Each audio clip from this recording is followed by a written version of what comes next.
안녕하세요. 손부중학교 2학년 학생 여러분, 현기승입니다. 이번 시간은 57강, 바로 조선 후기 통치체제 정비 두 번째 시간입니다. 지난 시간에 이어서 하는 거라 똑같이 학습지는 62번 학습지고요. 교과서는 174에서 175쪽에 해당하는 부분입니다. 자, 여러분, 우리가 지난 시간부터 어떤 내용 공부하고 있어요? 네, 바로 양란을 기준으로 조선 전기와 후기에 어떤 제도상의 변화가 나타나는가에 대해 공부하고 있죠. 그래서 지난 시간에는 통치기구, 군사제도, 세금제도 중에서도 전세가 전기와 후기에 어떤 차이점을 보이는가 우리가 비교했습니다. 핵심이야. 조선 양란을 기준으로 조선 전기와 후기에 제도상으로 어떤 변화가 생기느냐, 이걸 여러분 계속 비교하는 거예요. 자, 통치기구. 조선 전기는 뭐를 중심으로 올라갔죠? 의정부 6조. 근데 조선 후기에 가면 나라의 모든 권력이 어디로 집중됩니까? 네, 비변사에 집중되죠. 그죠? 비변사는 군사 문제뿐만 아니라 나라의 중요한 모든 문제, 정치, 외교, 인사, 재정 같은 나라의 모든 중요한 문제를 결정하고 실행하는 국정을 총괄하는 최고 정치기구로 업그레이드가 되게 됩니다. 그러다 보니까 누구의 의미가 굉장히 약해져요. 누구의 힘이 약해져요. 그죠? 의정부랑 육조가 이제 힘이 확 약해지는 거야. 덩달아 누구의 힘도 약해집니까? 왕의 힘도 굉장히 약화된다라고 하는 게 통치기구의 변화였어요. 의정부 육조에서 비변사. 자, 다만 여러분은 비변사는 조선 후기에 만들어진 게 아니라 그랬죠. 조선 전기부터 존재해왔고 이게 어떻게 변하는가 또 여러분들 정리했습니다. 자, 그 다음 군사제도. 원래 조선 국초만 해도 양인계병제의 원칙 유지되다가 기나긴 평화로 군역제도가 문란해지고 대립제가 유행하고 국가가 아예 그거를 법으로 바꿔버렸죠. 군대 안 와도 된다. 오고 싶은 사람만 와라. 대신에 뭘 내라? 1년에 군포 2필씩 내라. 군적 스포제, 방군 스포제. 그러다가 전쟁 때 된통 얻어맞은 다음부터 이렇게 하면 안 되겠다. 중앙군은 뭘로 유지해야겠다? 정예 직업군인으로 유지해야겠다 해서 먼저 만들어진 게 뭐예요? 임진왜란때 만들어진 포수, 사수, 살수를 중심으로 한 훈련, 도감. 그러다가 점점 전쟁의 규모가 커지면서 훈련, 도감 하나로는 감당이 안 되는 거야. 그래서 중앙군을, 이 직업군인 부대를 몇 개로 늘려? 5개. 5군형 체제. 근데 지방군은 여전히 그 양반부터 노비까지 예비군 형식으로 편성했던 소고군, 의무병 체제로 유지가 되고 있죠. 자, 그리고 세금제도. 전세 공납역. 지난 시간에 전세까지 배웠죠? 땅에서 나오는 세금. 조선 시기까지만 해도 이 전세는 어떻게 유지가 됐죠? 네, 토지의 비옥도랑 풍용도에 따라서 등급을 세분화하여 1결당 20에서 4도로 차등적으로 세금을 나누어서 부과시켰죠. 그러다가 양란 이후에 모든 토지가 황폐화되고 국가가 더 이상 그렇게 토지에 세금을 정밀하게 매길 만한 능력이 안 돼, 더 이상. 그런 걸 행정적 능력이 안 된단 말이야. 백성들 힘들고. 그래서 어떻게 했죠? 전세를 뭘로 바꿔? 영정법. 이제부터 영원히 전세는 고정하겠다. 얼마로? 1결당 4도로 고정하겠다. 모든 토지에서 최하 단위인 4도로 전세를 고정하겠다. 영정법이었죠. 자, 이게 지난주에 배운 내용이고요. 그럼 여러분 이번 시간에 뭘 공부할 거냐? 나머지 이 세금 제도의 나머지 공납과 역이 전기와 후기에 어떤 변화를 나타내는가 공부해 보도록 하겠습니다.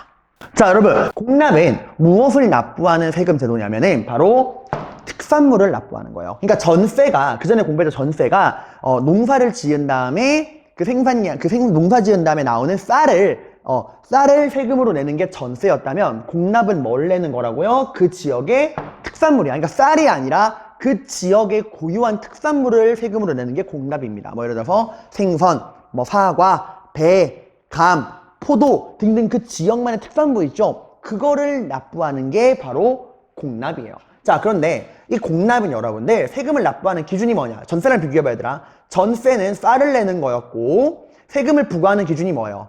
그렇지.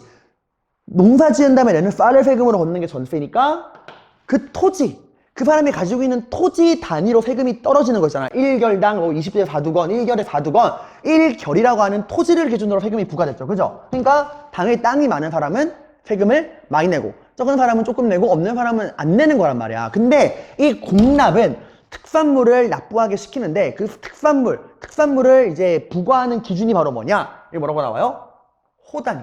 호단위라는 게 뭐냐면 호가 집집마다라는 뜻이야. 그러니까 집집마다, 한 가정마다라는 뜻이야. 그러니까 집집마다 세금을 부과한다는 거예요. 그러니까 이게 어떤 의미냐면 이런 거예요.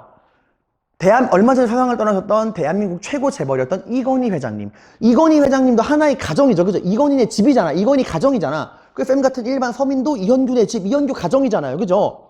그리고 뭐 저기 가난한 친구들, 뭐 가난한 노숙자들 한 가정이잖아. 그지? 그러니까 잘 먹고 잘 사는 이건희네 집이건, 선생님 같은 일반 서민이건, 그냥 더 가난한 사람이건, 그냥 그 집집마다 호 단위로 동일한 양의 세금을 부과한다. 그게 바로 호단이에요. 자, 그럼 여러분 지금까지 딱 이야기한 보면은 공납은 뭘 납부한다고? 그 지역의 쌀이 아닌 그 지역의 고유한 특산물을 납부하는 거고요. 그 특산물을 이제 부과하는 기준이 뭐라고요?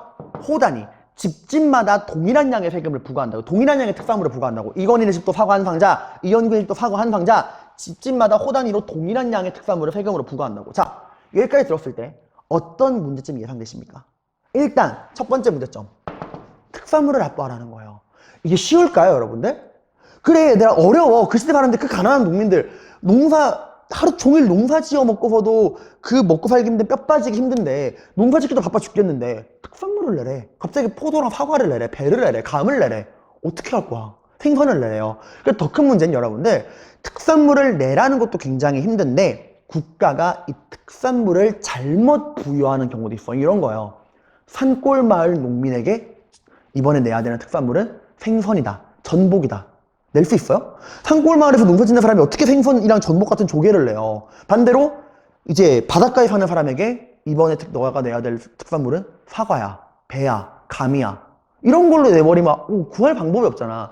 그 가뜩이나 특산물이라는 게 구하기도 힘든데, 농사 짓는 과정에서 구하기도 힘든데 그 지역에 나지 않는 특산물을 내라고 하는 경우도 굉장히 많았어. 첫 번째 문제, 특산물 자체가 워낙 마련하기 힘들다. 잘못된 특산물도 많았다. 두 번째 문제, 납부하는 기준이 말이 돼요, 여러분들? 호단이야. 집집마다 동일한 양의 특산물을 부과시키는 거예요. 이러면 뭐가 전혀 고려가 안 됩니까? 네, 잘 살고 못 살고 빈부의 격차가 고려가 안 되는 거야. 상식적으로 이건희네 집과 선생님네 집이 똑같은 양의 특산물을 낸다는 게 말이 돼요, 여러분들? 말이 안 되잖아. 근데 그게 이게 그날 같이 있었어요. 그래서 전혀 빈부격차가 고려되지 않고 집집마다 동일한 양의 세금을 부과시켰다라는 이 두 가지 문제가 있었어요.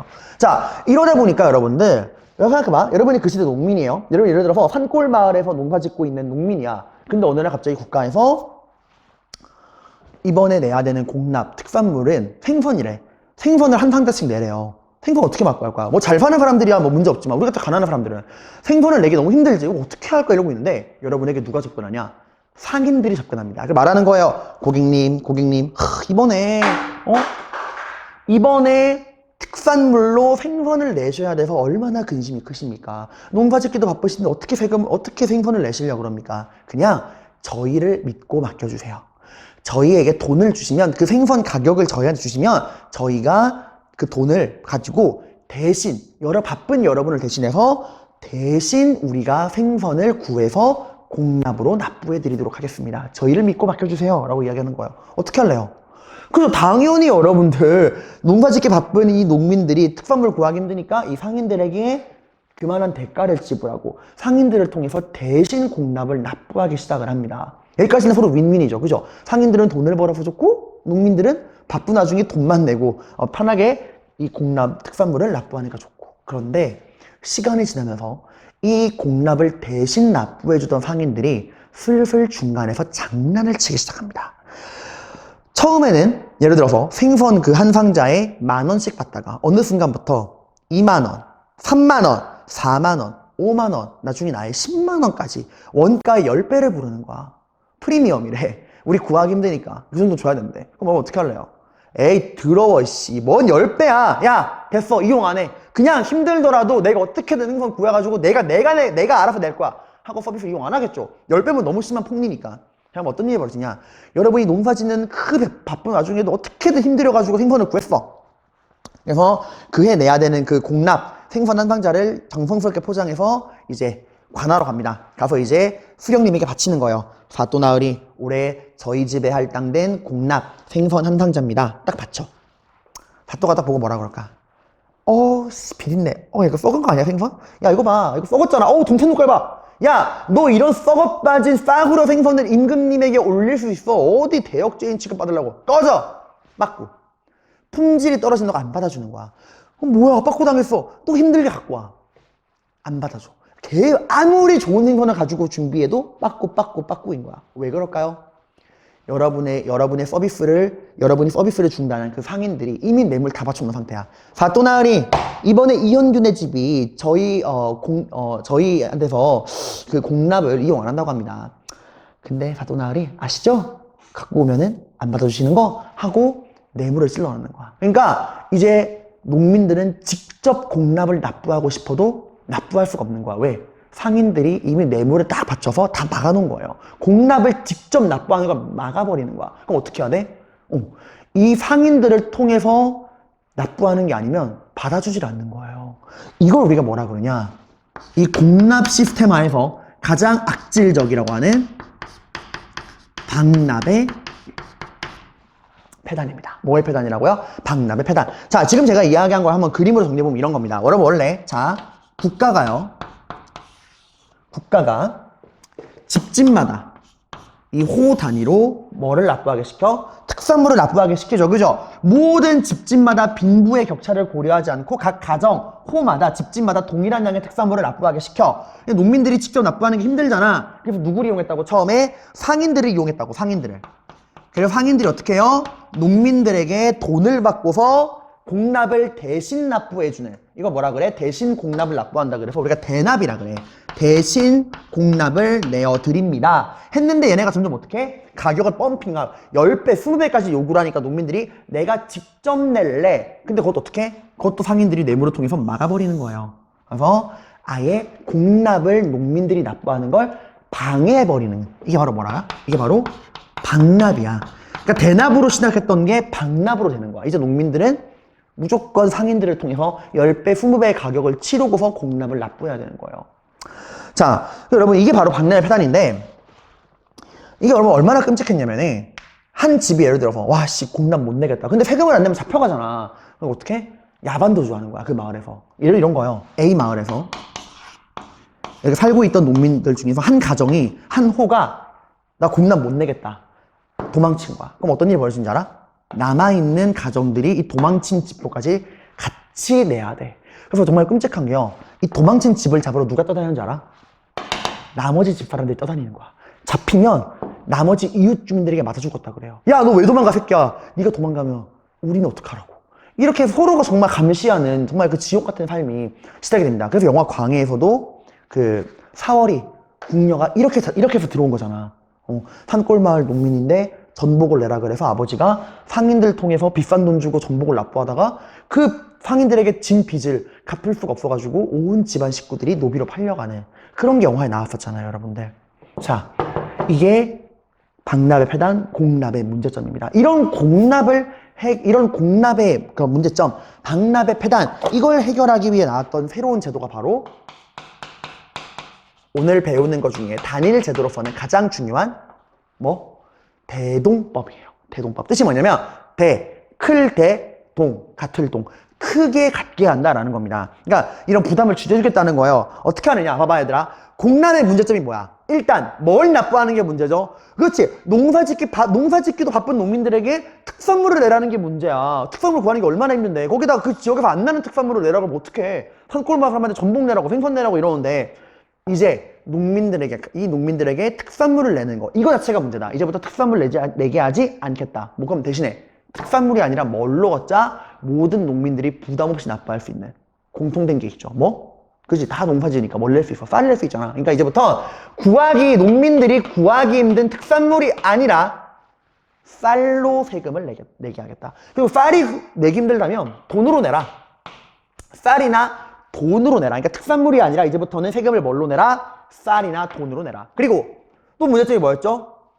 특산물을 내는 것도 문제지만 그 세금을 부과하는 기준이 뭐예요?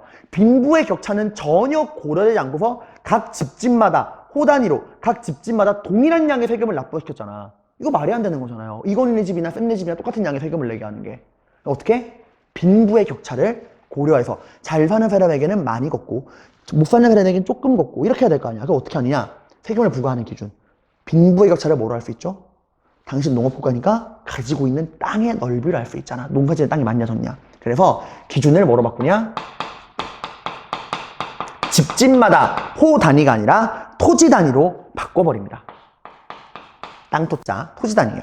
호가 아니라 토로 바꿔버리는 거죠. 이제 뭐가 번영돼요? 그죠? 빈부격차가 공유가 되는 거야.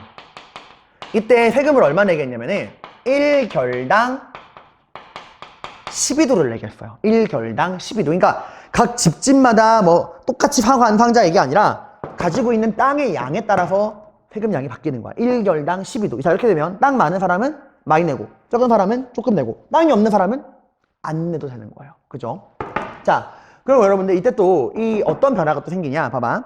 얘들아, 국가가 이제 바뀐 거야. 그 전까지는 국가가 필요로 하는 특산물을 이 집집마다 호 단위에서 직접 걷었잖아. 그치? 근데 이제는 뭘로 걷어요? 특산물을 직접 걷는 게 아니라 뭘로 걷어? 특산물 대신에 쌀이나 돈으로 대신 걷고 있죠. 그죠? 근데 얘들아, 국가가 쌀이나 돈으로 걷는 건 좋아. 백성들은 편하겠지. 근데 국가는?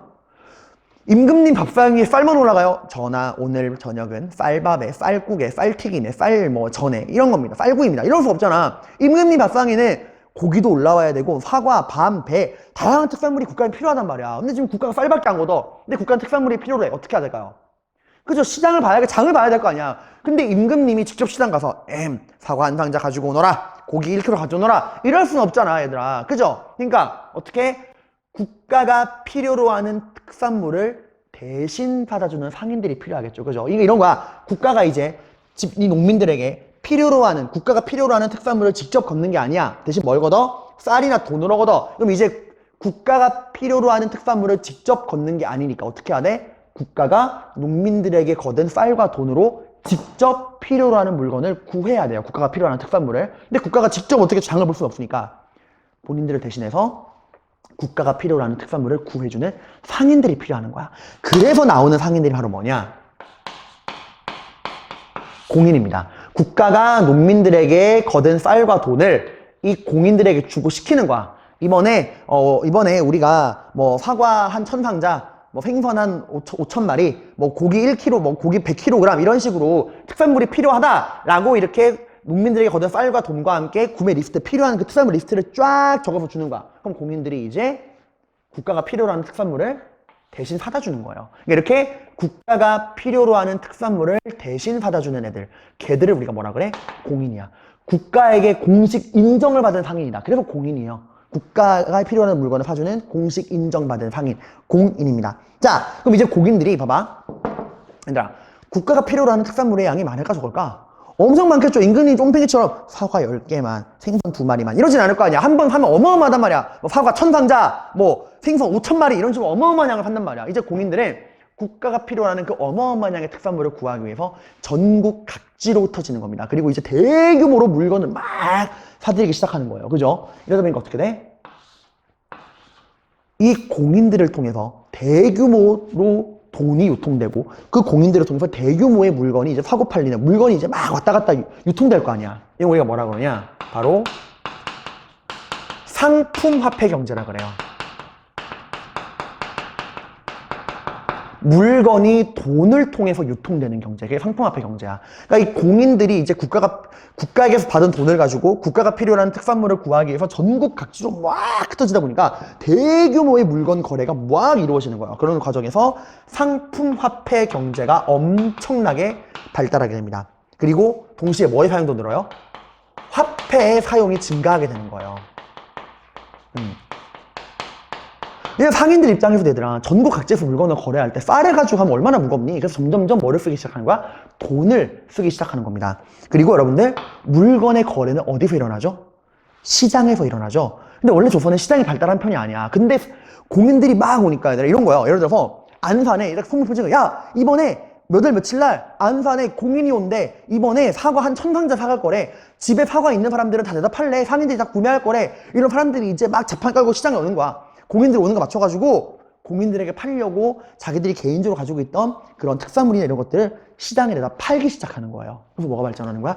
시장이 형성되기 시작하는 겁니다. 이 공인들의 움직임에 따라서. 돈을 벌어야 되니까 나 집에 한 사과 10개 있는데 팔아야지 하고 나와가지고 사과 10개 딱 해놓으면 공인들이 막 사가고, 이런 식으로 점점점 뭐가 발전하는 거야? 시장. 근데 그 당시에 시장을 뭐라 그러냐? 장시라 그랬어.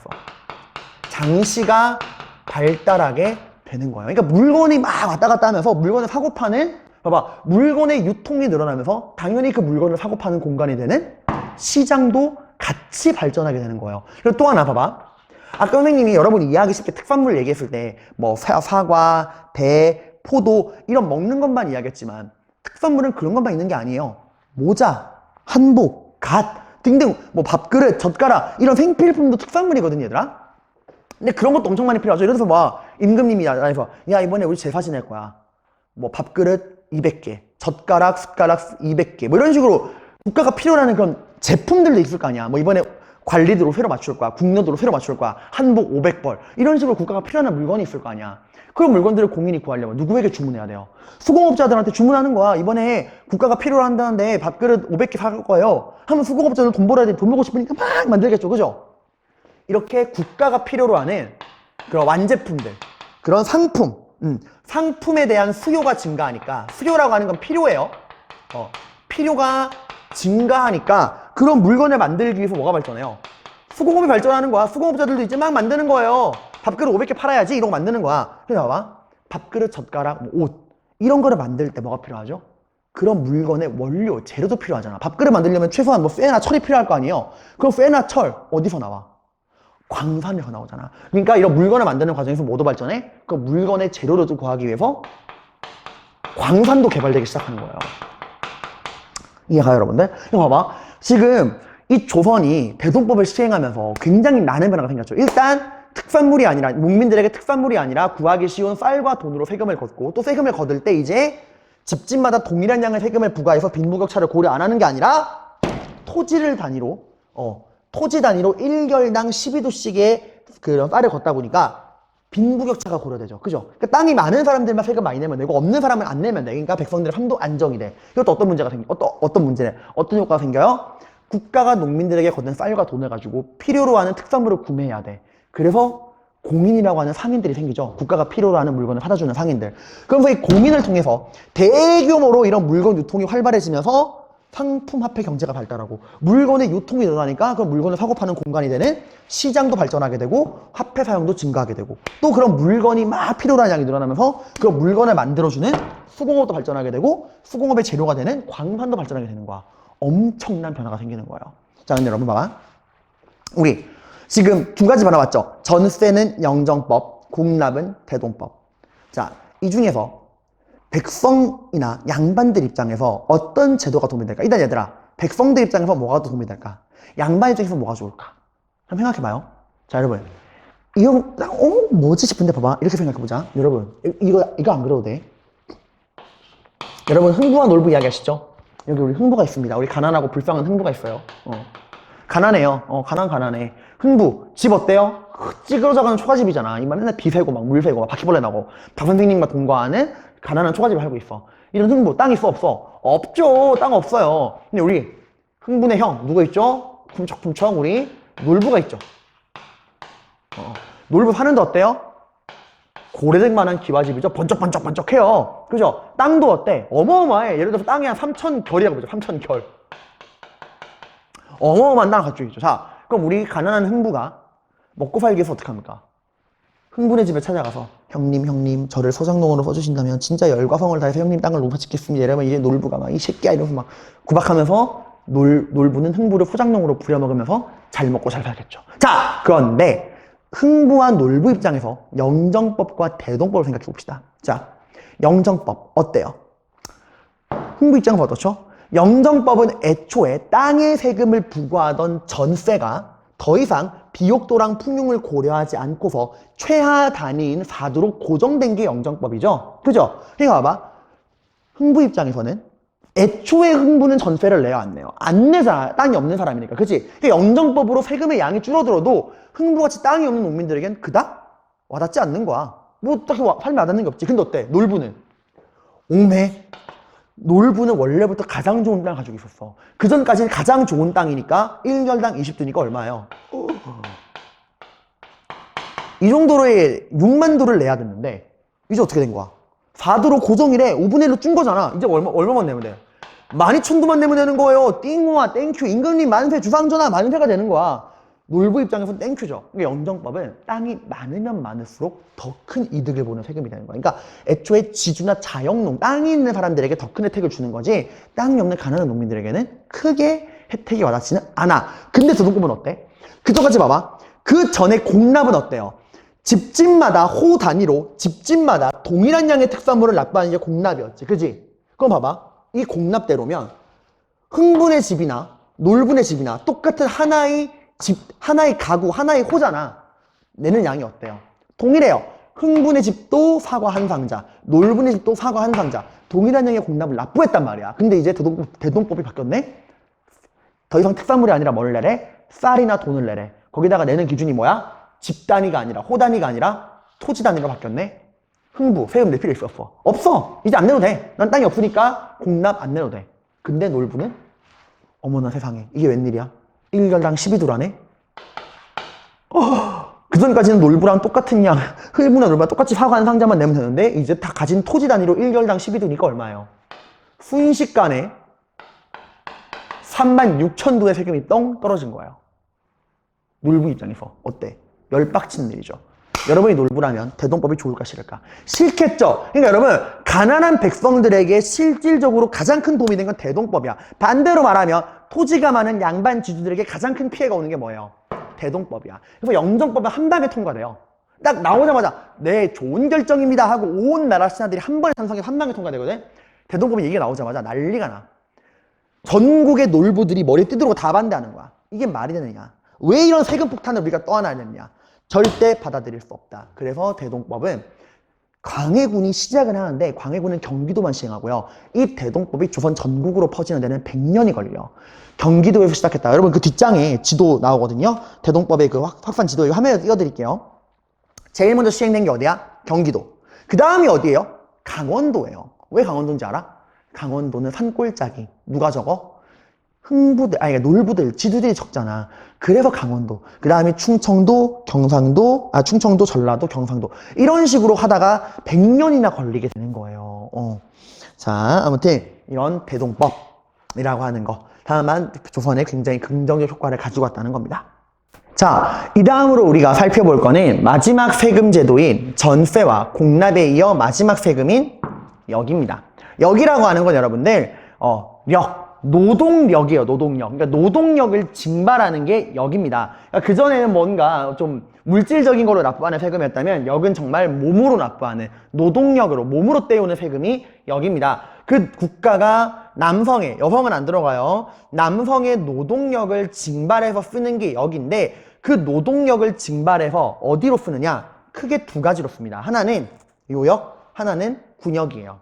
요역은 말 그대로 진짜 그 노동력 그 자체, 노가다요, 노가다. 오늘날, 그러니까 노가다요. 뭐, 예를 들면은 성을 쌓는다, 도로를 도로를 건설한다, 성을 쌓는다, 궁궐을 만든다, 이런 식의 정말 그런 노동력, 노가다. 이 요역이고요. 군역은 이제 군복무를 하는 건데, 원래는 이 두 가지가 되게 구분됐어요. 왜, 그렇잖아. 군사훈련이랑 노동력, 그 노가다는 완전 다른 직종이잖아. 그지? 조선 초기만 해도 이게 잘 구분됐는데, 아시다시피 여러분, 조선은 200년 동안 큰 전쟁이 없어. 그러다 보니까 국가 입장에서도 굳이 농민들을 불러 모아서 일어나지도 않을 전쟁을 대비해서 군사훈련을 해야 되나? 지금 당장 이 소중한 노동력을 써먹을 때가 얼마나 많은데 해서 어느 순간부터 군사훈련을 위해 모인 이 군역을 담당하기 위해 모인 사람들을 데리고 어디로 가느냐? 공사 현장으로 가는 거야. 그리고 얘들아, 오늘 군사훈련은 도로 만들기야. 오늘 군사훈련은 성벽 만들기야.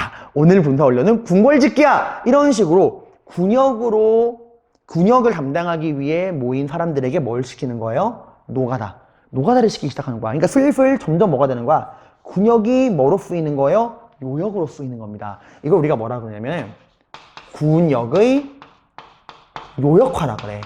이게 전쟁이 너무 안 나니까 이런 거야. 당장 보이지 않는 미래인 전쟁을 대비하느니 이 소중한 노동력을 어디에 쓰자? 노가다에 쓰자 이거예요. 건설 현장에 쓰자.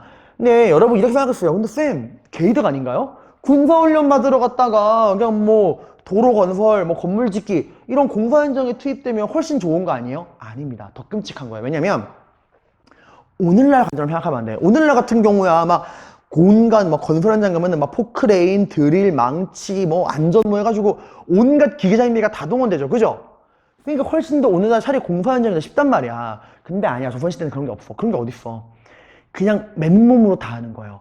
도로를 만든다거나 성벽 지을 때 얘들아 막 돌을 막 깎아야 되잖아. 다 손으로 하는 거야. 공사 장비 안 줘. 장갑도 안 줘 얘들아. 그냥 내가 맨손으로 그 망치 하나 들고서 돌멩이 다 깎아가지고 그 모양대로 쌓는 거야. 쌓는 과정에서도 포크레인 그런 게 어딨어. 그냥 내가 몸으로 막 올리는 거야. 그러다가 한번 성벽 무너지면, 한번 공사하다가 돌덩이 무너지면, 내가 깔리면 팔다리 날아가는 건 기본이고 최대 사망이에요. 그러니까 그 당시 노가다는 좀 이렇게 말하면 하지만 병신되거나 죽거나 둘 중 하나야. 땡전 한 푼 못 받으면서 병신되거나 죽을 확률이 굉장히 높은 게 요역이에요. 그러다 보니까 사람들이 어때? 그렇게 싫어하는 거야. 가뜩이나 군사훈련 받는 거 짜증나는데 군사훈련 받겠다 갔더니 훈련 받는 게 아니라 병신되거나 죽을 수도 있는 공사 현장에 투입되는 거예요. 그러니까 사람들이 점점점 군역을 어떻게 더 깊이 하는 거예요. 이래서 군대를 더 안 가려고 그런 거예요. 가봤자 노가다에 동원되고 병신되거나 죽으니까. 그래서 어떻게 돼요? 여러분들 이렇게 되다 보니까 여러분 군역을 기피하는 현상이 생기는 거야. 군역 기피 현상. 자, 그러다 보니까 여러분 국가가 어떻게 했죠? 이거를 아예 법으로 바꿔버렸지. 군대 안 와도 된다. 대신에 뭐 내라? 돈을 내라. 이래가지고 뭐였어요? 군적수포제. 1년에 군포 몇 필이었죠, 여러분들? 2필을 내는 게 조선의 제도였죠. 자, 그럼 이게 얼마 정도냐? 당시에는 군포, 옷감입니다. 옷감. 옷감도 돈의 단위로 쓰였는데 군포 한 필이 오늘날 돈으로 따지면 120만 원 정도예요. 그러니까 1년에 군포 2필은 얼마야? 240만 원 정도 내는 거예요, 여러분들. 적은 돈이 아니죠? 엄청나게 큰 부담이야. 그래도 차라리 백성들 입장에서 이게 나을 수도 있어요. 왜?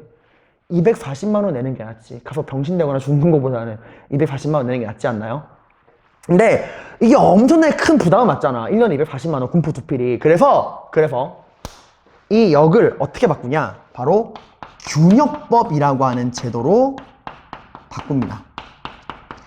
이제부터 역을 균등히 하겠다. 이거는 부담을 줄여주겠다는 건데 이런 겁니다. 자, 여러분 조선 전기만 해도 군대 안 오는 대신에 1년에 군포를 몇 필씩 바쳤죠? 군포를 2필씩 바쳤죠. 이제는 그걸 어떻게 하는 거야? 50% 디스카운트. 1년에 군포를 한 필만 내도록 디스카운트 해주는 겁니다. 와, 백성 입장에서 어때요? 부담이 절반으로 줄어들었죠. 근데 여러분 생각해보세요. 세금을 아까 쌤이 얘기할 때 그랬어. 세금은 마냥 줄여주는 게 다가 아니야. 세금을 줄이면 백성들은 편하겠지만 국가 입장에서 재정이 빵꾸가 나버리잖아. 그지? 국가가 쓸 돈이 없네? 국가 입장이 아니라 백성 입장에서는 세금 절반으로 준 거지만 좋은 거지만 국가 입장에서는 수입이 절반으로 준 거예요. 부족해진 세금, 이 백성들의 부담을 줄여주느라 국가 입장에서 부족해진 그 재정을, 세금을 보충할 만한 그 수단이 있어야겠죠. 그래서 어떻게 하느냐? 여러분은 그 아래다가 좀 적으세요. 저는 자리가 없어서 여기 옆에다가 좀 적을게요, 여러분들. 그러면 국가는 이 부족해진 세금을 어떻게 보충하느냐? 부족한 세금.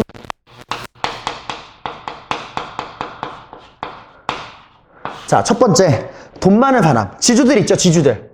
땅이 많은 지주들에게 세금을 좀 더 추가로 걷어. 지주들한테 결작이라고 하는 새로운 세금을 내게 해요. 1결당 2두씩. 이걸 이제 결작이라 그래가지고 1결당 이제 추가 세금을 거는데 이게 참 영리한 게 얘들아. 되게 애매한 양 아니야? 만약에 1결당 한 10두씩 내라 이러면은 뭐 이렇게 많이 내 이럴 텐데 1결당 2두야. 이게 되게 좀 항의하기도 애매한 약간 그 애매한 액수를 내게 되는 거야. 그러니까 너무 큰 부담을 안 주려고 너무 많이 내라 그러면 지주들이 약 반발해 버릴 거니까 반발하기에는 너무 쫌팽이 같이 좀 보이는 애매한 양을 지주들에게 좀 더 내라고 한 겁니다. 1결당 2두를 결작이라는 명목하에 지주들에게 추가 세금을 걷어. 그리고 양반들에게도 세금을 걷어요. 양반들 중에서 얘들아, 아빠는 막 영의정 좌의정 잘 나가는데 자식이 공부를 못해가지고 과거 급제 못하는 애들도 있잖아요. 그게 집안에 돈은 많은데 공부는 안 하는 똘대가리들한테 벼슬자리를 파는 겁니다. 뭘 파느냐? 선무군관포라고 하는 벼슬자리를 팔아. 이 선무군관포는 얘들아 명예직이야, 명예직. 실제로 벼슬하는 게 아니라 이름만 딱 주는 거예요. 이거 뜻은 되게 멋있다? 선, 앞서서, 무의 도리를 깨우친 군인이란 뜻이에요. 너는 무의 도리를 깨우쳤구나 하고 선물공감보라는 딱 하고 주는 거야. 자, 너는 이제 무의 도리를 깨우쳤으니 국가에게 뭘 내야 돼? 세금을 내야 돼. 이런 식으로 이제 이름뿐이 벼슬자리를 주고서 세금을 걷는 겁니다. 뭔가 당하는 느낌이죠. 여러분 이렇게 되면 봐봐. 결국 지주들이랑 양반들에게 세금을 걷는 거잖아. 당연히 불만이 생기겠죠. 애들이 어떤 생각할까? 야, 왕, 너는 왜 안 내? 아니 그래, 우리가 또 돈 많으니까 냈다고 치자. 근데 우리보다 돈 많은 거 너 아니야? 이 나라에서 돈 제일 많은 게 왕이잖아. 근데 왜 왕은 양보 안 해? 할 거 아니야. 그래서 왕도 양보합니다. 그래, 너도 양보하겠다. 왕도 뭘 내느냐? 어장세,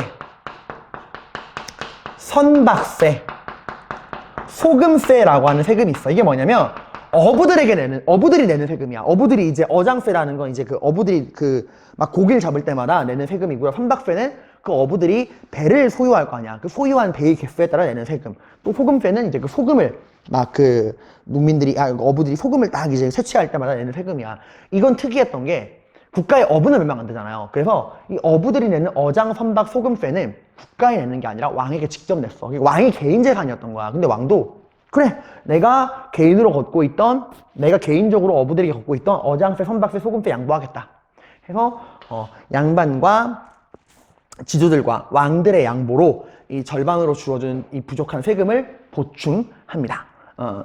자, 여러분 이렇게 해서 여러분들 이번 시간 우리가 2시간에 걸쳐서 많은 내용 공부했는데 그 중에서 특히 조선 전기와 후기를 비교할 때는 이 세금 제도가 어떻게 달라졌는가가 굉장히 중요합니다. 자, 조선 전기 세금의 종류는 크게 3가지였죠. 전세, 공납, 역. 땅에서 내는 세금, 전세. 전기만 해도 토지 비옥도랑 풍용도에 따라서 1결당 20에서 4두를 냈는데 양란 이후에는 영원히 전세는 최하 단위인 4두로 고정한다. 영정법을 통해 1결당 4두로 전세를 고정시켰고요.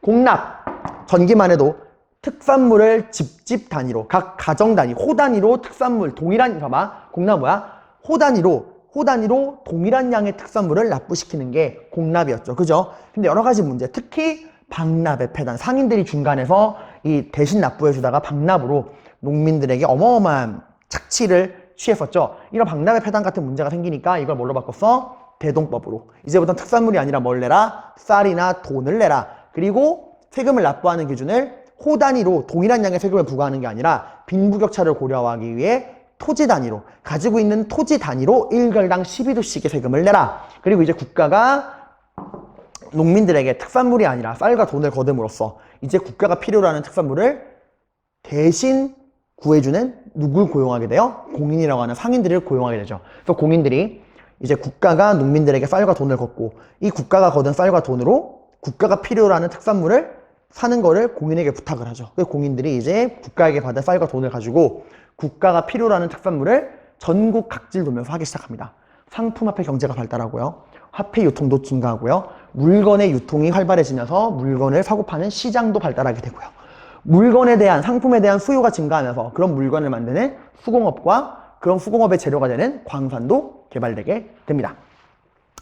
자, 그리고 노동력을 증발하는 거. 종류는 2가지였죠. 요역과 군역. 그러다가 점점점 전쟁이 나지 않으면서 군역을 요역으로 써먹으면서 사람들이 더 군대를 가기 싫어하고 나중에 아예 군대 안 올 거면은 1년에 군포 2필씩 내라고 하던 군적 수포제가 유지가 되는데 이게 부담이 크니까 어떻게 써? 1년에 2필씩 내던 군포 1필만 내라. 무슨 법? 균역법.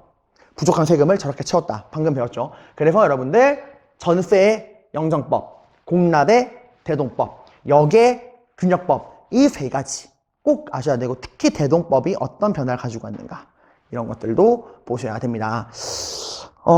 사실 백성들의 입장에서 가장 크게 도움이 되는 것 중에 하나가 대동법이긴 하죠. 그래서 가장 반발도 심했고요. 그래서 뒤에 여러분들 62페이지 뒤에 넘겨서 자료를 보시게 되면은 대동법에 관련된 자료가 되게 많죠.